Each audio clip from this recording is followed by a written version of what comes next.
Bonjour à tous. Donc petite vidéo pour concernant la correction de l'exercice sur le compacteur et l'effort qu'il a au niveau du sol. Donc je vous rappelle, on a un compacteur qui a une masse de 15,63 tonnes.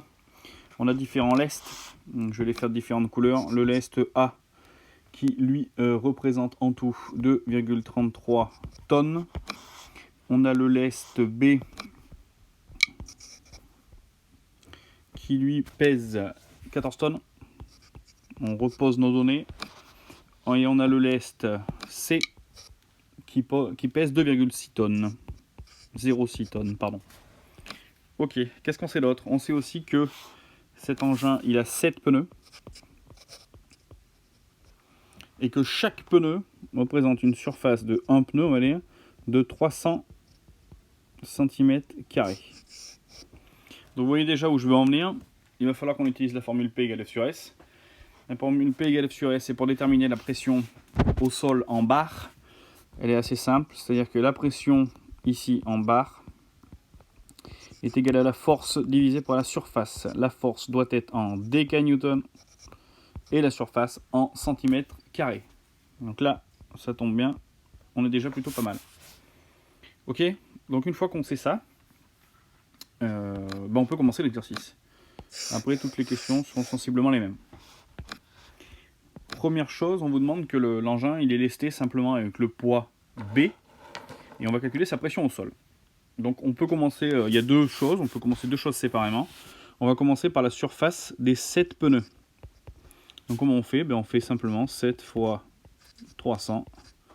7 fois 3 égale 21. Ça fait donc 2100 cm². Voilà la surface de mes 7 pneus au sol. Ensuite, on va calculer l'effort que me représente la masse totale, je veux dire, du poids. Donc le poids avec le lest B, c'est égal au poids à vide de l'engin plus le poids de B. Le poids à vide, on a dit 15,63, plus le poids en B, 14 tonnes. 15,63 plus 14 tonnes, ça doit nous faire du 29,63 tonnes. Alors, le problème, c'est que là, on n'est pas en décanewton, on est en tonnes. Comment on fait pour passer les décanewtons en tonnes? On va utiliser la formule P égale M fois G. Alors, la formule P égale M fois G, la masse est en kilos pour nous donner des newtons. Je la pose ici. P égale M fois G. Donc P en newton est égal à la masse en kilos. Et donc ça va nous donner c'est une gravité, donc c'est une vitesse. Celle-là, on va ceux qui ont pris 10, c'est pas gênant. Généralement, on l'arrondit à 10, mais la vraie valeur, c'est 9,81 mètres secondes au carré. Voilà ma formule. Donc là, j'ai plus qu'à remplacer pour avoir ma pression ma force en newton, pardon. Parce qu'en fait, le P d'ici, c'est la force en haut. Hein.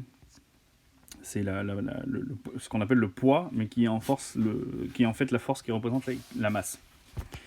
Donc je peux donc continuer. Ma masse est égale à, on va essayer de faire ça propre, on a dit 29,63 tonnes.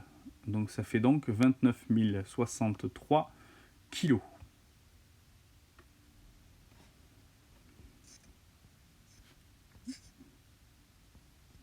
« 630, je dis une bêtise. Et si je fais x 9,81 pour être très précis, on va donc trouver du 290 670 newtons. 290 670 newtons. Ok, ça c'est pas encore des décanewtons. Comment je fais pour avoir des décanewtons? Je remonte d'un rang et ça me donnera des décanewtons.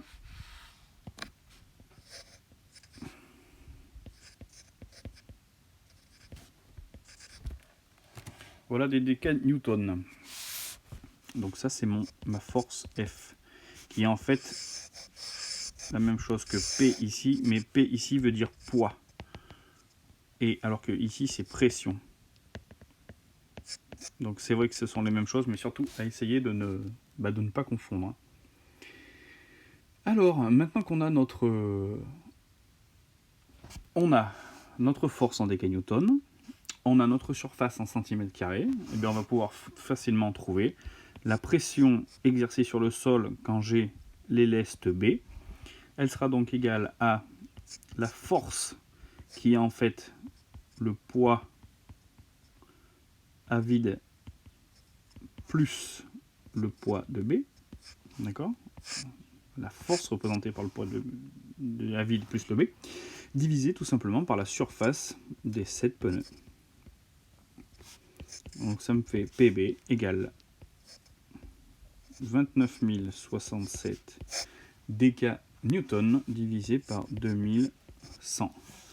Et donc ça va me donner une pression de 13,84 bars. Voilà la réponse pour le premier exercice. Je vous laisse avec cela trouver les autres exercices. Si vous n'y arrivez pas, vous pouvez toujours me contacter.